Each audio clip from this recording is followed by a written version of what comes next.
saya akan mencoba mengenalkan lebih dekat lagi kepada seluruh semua perihal bagaimana cara mengatasi atau membatasi di antara pintu dimensi kita dengan pintu dimensi alam gaib, dengan satu niat, bukan mengusir. Ingat semuanya, kita hidup di sini sebagai tamu dan mereka sebagai tuan rumah. Jadi ibarat kata seperti rumah bertetangga, pasti adalah batas pagar yang menjadi pembatasan antara hak yang satu dengan hak yang lain, sehingga apabila keduanya menghargai batasan tersebut, maka akan terjalin rasa harmonis dalam kehidupan.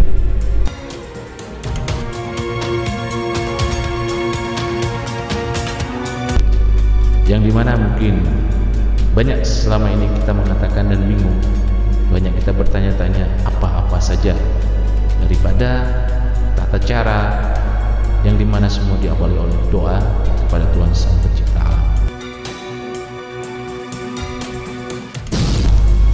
Berikut pembahasannya, tolong disimak video ini agar tidak salah paham. Billahi taufiq wal hidayah. Wassalamualaikum warahmatullahi wabarakatuh.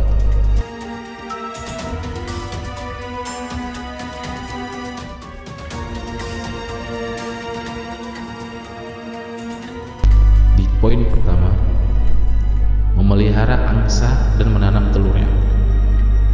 Mungkin terlihat aneh, namun konon katanya hewan angsa ini dipercaya bisa menjauhkan rumah kita dari makhluk halus, yang dimana suara angsa tersebut yang berisik dan melengking konon ditakuti oleh mereka yang tak kasat mata. Jadi dalam posisi seperti ini, dalam perihal ini, tips yang satu ini bisa teman-teman coba. Dan ada juga, selain memelihara angsa, pasti kita temukan telur angsa yang tidak menetas. Nah, daripada telur ini bisa kita jadikan menjadi satu sarana sebagai pagar rumah, yang dimana keduanya dengan cara menanam di pekarangan rumah. Disarankan penggunaannya di tanah bagian depan atau di tanah bagian tengah rumah, tapi masih dalam satu pagar. Dan tidak lupa disertakan niat dan doa pada Sang Pencipta, juga disertakan pembuktian daripada apa yang kita niatkan melalui pembuktian daripada ditambahkan kembang mawar dan kembang melati.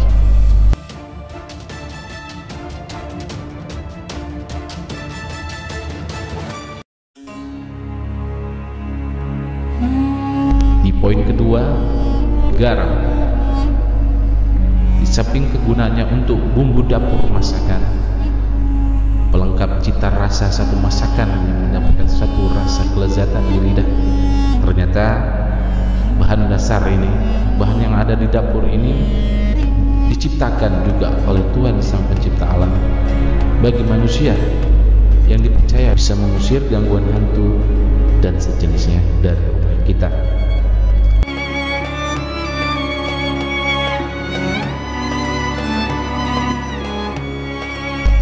Adapun caranya sama dengan mengusir ular agar tidak masuk ke dalam rumah kita atau kawasan yang kita diami. Dan dimana caranya?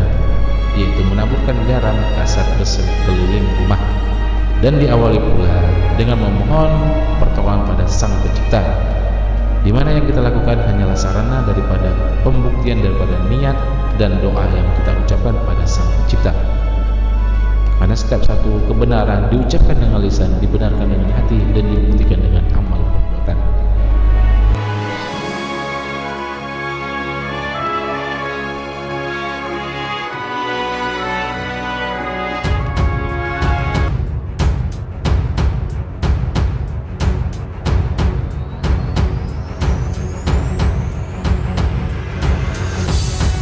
Lalu di poin ketiga, bawang putih atau bambu kuning.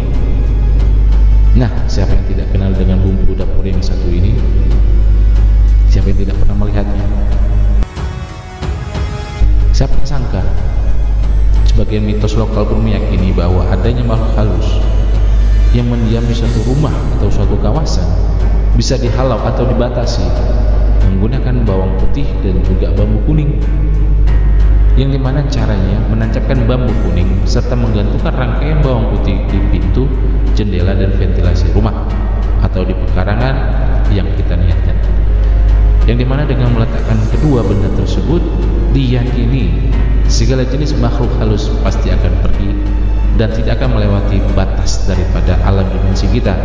Yang perlu digarisbawahi dalam arti pergi, mereka tidak akan melewati daripada batas dimensi kita, sehingga secara sederhananya mereka pergi dalam arti tidak ikut dalam ke dimensi kita, dan mereka hidup tenang rukun di dimensi mereka dan menjadi satu keharmonisan kehidupan di dunia ini.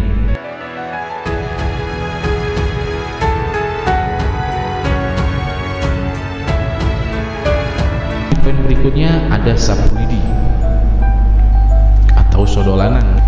Jadi benda yang berfungsi untuk membantu kita membersihkan segala hal ternyata juga diciptakan oleh Sang Pencipta menjadi sarana daripada pertolongannya kepada manusia, di mana kita bisa gunakan untuk mengusir hantu atau sejenisnya yang mungkin mengganggu rumah atau sudah kelewatan batas, melewati daripada alam dimensi kita dan berinteraksi dengan kita, yang dimana dalam penggunaannya cukup sederhana, diawali dengan niat teman-teman, mengharap ridho pada Sang Pencipta, di mana daripada sarana yang kita lakukan diberi kemudahan, kelancaran, dan keberkahan, yang dimana kita melakukannya yaitu seperti ambil sapu lidi tersebut bisa diletakkan di pojok atas ruangan.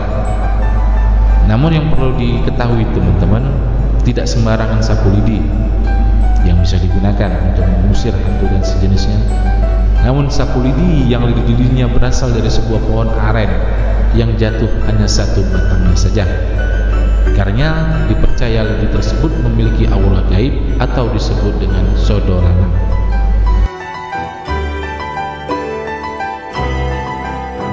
Saya rasa pembahasan kali ini cukup sampai di sini. Lebih dan kurang saya mohon maaf apabila dalam penyampaian. Sekali lagi saya tegaskan teman-teman, bukan dalam arti mengusir teman-teman, namun membatasi pergerakan antara dimensi kita dengan dimensi mereka, sehingga tidak bertabrakannya aura kita dan aura mereka. Kita hidup berdampingan, berdekatan. Ingat teman-teman, kita ini tamu, mereka adalah tuan rumah.